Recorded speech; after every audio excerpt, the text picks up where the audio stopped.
ಸೌಂದರ್ಯ, ಅಯ್ಯೋ ಹಾಗೆಲ್ಲ ನೋಡ್ಬೇಡಮ್ಮ.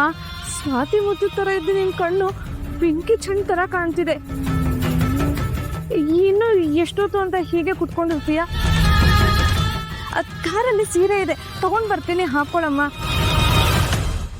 ನೋಡು, ಇದೊಂದು ಕೆಟ್ಟಗಳಿಗೆ ಅಂತ ಎಲ್ಲ ಮರ್ತ್ ಬಿಡಮ್ಮ. ಬಾಮ ಹೋಗೋಣ. ನಾನು ಎಲ್ಲಿಗೂ ಬರಲ್ಲ. ಅಂದ್ರೆ ಮತ್ತೆಲ್ಲಿಗೂ ಹೋಗೋಣಮ್ಮ? ಎಲ್ರ ಮುಂದೆ ನನಗೆ ಅವಮಾನ ಆಗೋ ಹಾಗೆ ಮಾಡಿರೋ ಆ ದೀಪ ಮನೆಯಲ್ಲಿ ಇವತ್ತು ಹೇಗ್ ಪೂಜೆ ನಡೆಯುತ್ತೋ ನಾನು ನೋಡ್ತೀನಿ.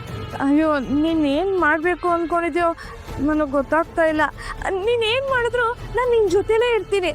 ಇರು, ಕಾರಲ್ಲಿ ಸೀರೆ ಇದೆ, ತಗೊಂಡ್ ಬರ್ತೀನಿ.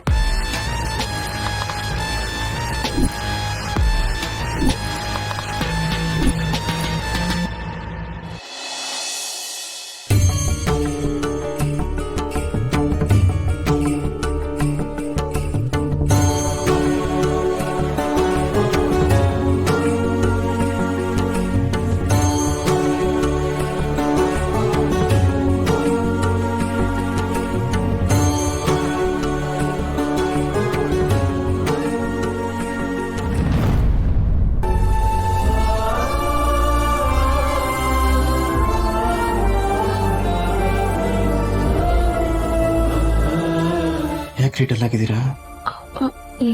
ಏನಿಲ್ಲ ಹಸ್ಬೆಂಡ್.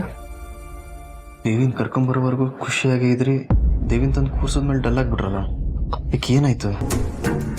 ಏನಿಲ್ಲ ಹಸ್ಬೆಂಡ್. ಅದು ಬರ್ತಾ ದಾರಿಲಿ ನಿಮ್ಮ ಅತ್ತಿಗೆ ಸಿಕ್ಕಿದ್ರು. ಅದಕ್ಕೆ ಈ ಊರಿಗೆ ಬಂದಿದ್ದಾರಾ?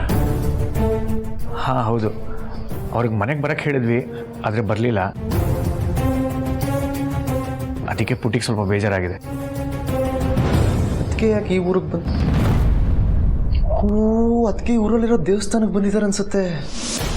ಈ ಟೈಮಲ್ಲಿ ನಾನು ಅವ್ರ ಜೊತೆ ಇರಬೇಕಾಗಿತ್ತು. ಪಾಪ ನಾನು ಇಲ್ಲಿದ್ದೀನಿ ಅಂತ ಅವ್ರು ನನಗೊಂದು ಫೋನ್ ಕಾಲ್ ಕೂಡ ಮಾಡಿಲ್ಲ. ಅಂದ್ರೆ ನೀವು ಅದಕ್ಕೆ ಬಂದಿಲ್ಲ ಅಂತ ಬೇಜಾರಾಗಿದ್ದೀರಲ್ಲ, ಅಷ್ಟಕ್ಕೆಲ್ಲ ಬೇಜಾರು ಮಾಡ್ಕೋಬೇಡಿ. ಅದಕ್ಕೆ ಮೂಡ್ ಚೆನ್ನಾಗಿದ್ರೆ ಎಲ್ಲಿ ಬೇಕಾದರೂ ಬರ್ತಾರೆ. ಮೂಡ್ ಸರಿ ಇಲ್ಲ ಅಂದರೆ ಎಷ್ಟು ಕರೆದ್ರೂ ಎಲ್ಗೂ ಬರೋಲ್ಲ. ಒಂದು ಕೆಲಸ ಮಾಡ್ತೀನಿ, ನಾನು ಹೋಗಿ ಕರ್ಕೊಂಬರ್ತೀನಿ. ನೀವಾ? ಯಾಕ್ರಿ ಕರ್ಕೊಂಬರ್ಬಾರ್ದ? ಅಲ್ಲ, ಅದು ಮಂಗಳೂರು.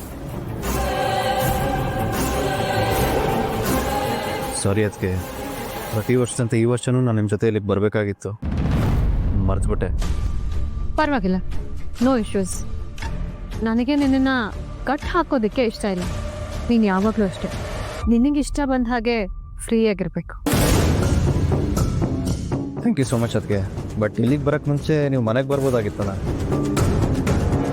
ಮನೆಗ? ಯಾರ ಮನೆಗಪ್ಪ? ಇದೇನು ಚಿಕ್ಕಮ್ಮ ಹಿಂಗೆ ಕೇಳ್ತಿದ್ದೀರಾ? ದೀಪ ಅವ್ರ ಮನೆಗೆ. ಇವಳೆಲ್ಲಪ್ಪ ಕರೆದ್ಲು ಮನೆಗೆ ಬನ್ನಿ ಅಂತ? ಆಗ್ಲೇ ಕರ್ನಲ್ವಾ ಮೇಡಮ್? ಆಯ್ತು ಬಿಡಿ, ಇನ್ನೊಂದ್ಸಲಿ ಕರಿತೀವಿ. ದಯವಿಟ್ಟು ನಮ್ಮ ಮನೆಗೆ ಬನ್ನಿ. ದೀಪ ಅವರು ದೇವಿನ ಕರ್ಕೊಂಬರೋವಾಗ ನೀವು ಸಿಕ್ಕಿದ್ರಂತಲ್ಲ ಅದಕ್ಕೆ, ಆ ಕರೆದ್ರು ಬರಲ್ಲ ಅಂದ್ರಂತೆ. ಅದಕ್ಕೆ ಕರೆಯೋಣ ಅಂತ ನಾನೇ ಬಂದೆ. ಅಷ್ಟೇನಾ ಚಿರು ಇವಳು ನಿಂಗೆ ಹೇಳಿದ್ದು?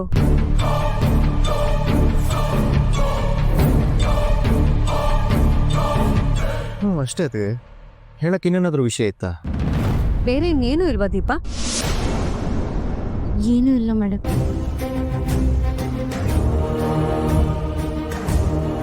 ಆಕ್ಚುಲಿ ಆಗ್ಲೇ ದೀಪ ಮನೆಗೆ ಕರೆದಾಗ ನಂಗೆ ಬರೋಕ್ಕಾಗಲಿಲ್ಲ. ಯಾಕಂದ್ರೆ ದೇವಸ್ಥಾನದಲ್ಲಿ ಜೇನು ತರದ ಬಗ್ಗೆ ಮಾತಾಡಬೇಕಿತ್ತು. ಈಗ ಬಂದ್ ಕೆಲಸ ಆಯ್ತು. ಹಾಗಾದ್ರೆ ಈಗ ದೀಪ ಅವ್ರ ಮನೆಗೆ ಹೊರಡೋಣವಾ? ವೈ ನಾಟ್, ಹೋಗೋಣ. ಸರಿ ಬನ್ನಿ ಹೊರಡೋಣ. ನಾವಿಬ್ರು ನಮ್ಮ ಕಾರಲ್ಲಿ ಮುಂದೆ ಹೋಗ್ತಾ ಇರ್ತೀವಿ, ನೀವು ಫಾಲೋ ಮಾಡಿ ಆಯ್ತಾ? ನೀನು ಹೊರಡು ಚಿರು, ದೀಪ ನನ್ನ ಜೊತೆ ಬರಲಿ. ಹೌದಾ? ಸರಿ.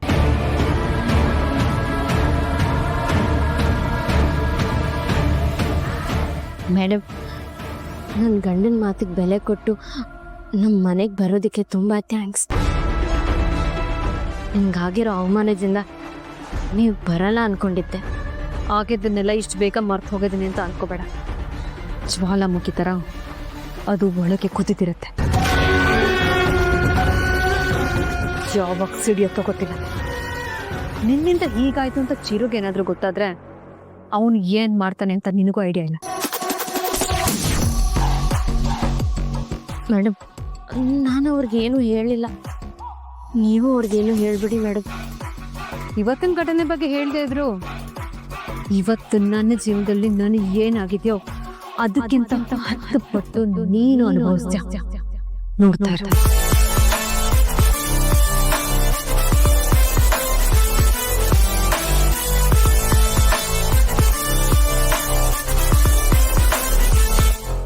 ಹಚ್ಕೊಂಡು ಎಲ್ಲಿ ಕರ್ಕೊಂಡು ಹೋಗ್ತಿದ್ದೀರಾ? ಸ್ವಲ್ಪ ಆಟ ಆಡ್ಸೋಣ ಅಂತ. ಯಾರನ್ನ? ಎಸ್ ಐ ನಾಗರಾಜ್ ಅವ್ರನ್ನ. ಏಕೆ? ನೀವು ದೇವಿ ತರಕ್ ದೇವಸ್ಥಾನಕ್ಕೆ ಹೋಗಿದ್ದಾಗಲೇ ಸ್ವಲ್ಪ ಕೊಬ್ಬು ಇಳಿಸಿದೀನಿ. ಇನ್ನು ಮುಖ ಗಂಟು ಹಾಕೊಂಡಿದ್ದಾನಲ್ಲ. ಹಚ್ಕೊಂಡು ನೀವು ನನ್ನ ಜೊತೆ ಮುಖ ಗಂಟು ಹಾಕೊಂಡಿದ್ದಾಗ ನಂಗೆ ಎಷ್ಟು ಬೇಜಾರಾಗ್ತಿತ್ತು ಗೊತ್ತಾ? ಹಳೆ ಬಿಸಿ ಈಗಲೇ ಯಾಕೆ ಕಿದಕ್ತಾ ಇದ್ದೀರಾ? ಅವಾಗೇನೋ ನೀವು ಹುಸುಬ್ರು ಹಂಗಿದ್ದೆ, ಆಮೇಲೆ ಕ್ಲೋಸ್ ಆಗಿರ್ಲಿಲ್ವಾ? ಹಚ್ಕೊಂಡು ನೀವು ನನ್ನ ಜೊತೆ ಕ್ಲೋಸ್ ಆಗಿರ್ಬೋದು ಅಷ್ಟೇ, ಆದರೆ ನನಗೆ ನಿನ್ನ ಕಂಡ್ರೆ ಶಾನೇ ಇಷ್ಟ.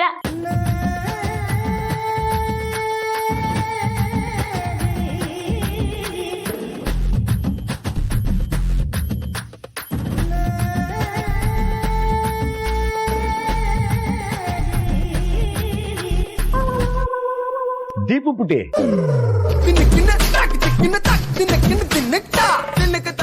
ಒಬ್ಳೆ ನಿಂತ್ಕೊಂಡು ಏನ್ ಮಾಡ್ತಿದ್ಯಾ? ಅಲ್ಲಿ ಏನ್ರಲ್ಲಿ ಹಚ್ಕೊಂಡ್ಗೋಸ್ಕರ ಕಾಯ್ತಿದ್ದೆ ಪೊಲೀಸಪ್ಪ. ಸರಿ ಸರಿ, ಅವ್ರನ್ನ ಕರ್ಕೊಂಡು ಬೇಗ ಪೂಜೆಗೆ ಬಾ. ಸರಿ, 1 ನಿಮಿಷ, ನಾನು ಬಂದೆ.